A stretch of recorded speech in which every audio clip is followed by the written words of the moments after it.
kitabu cha kwanza cha Samueli.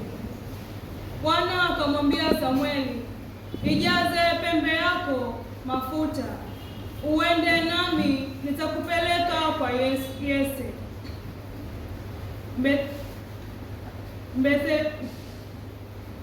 maana nimejipatia mfalme katika wanawe.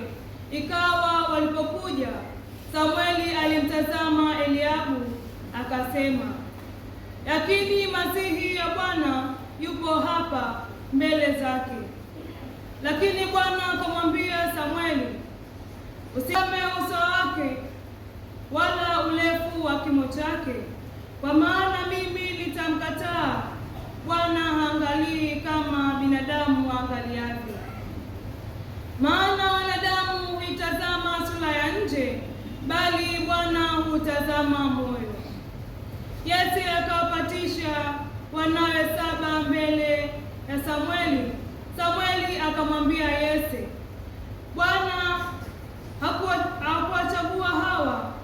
Kisha Samueli akamwambia Yese, watoto wako wote wako hapa?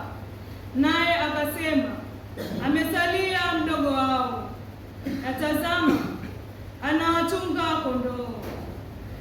Basi Samueli akamwambia Yese, tuma watu wamlete, kwa sababu hatutaketi hata atakapokuja huku.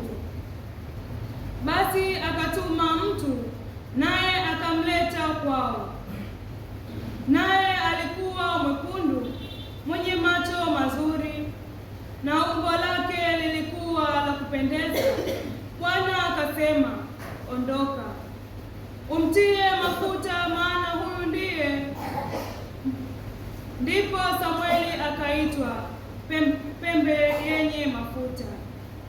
Akamtia mafuta kati ya ndugu zake, na roho ya Bwana ikamjilia Daudi kwa nguvu tangu siku ile.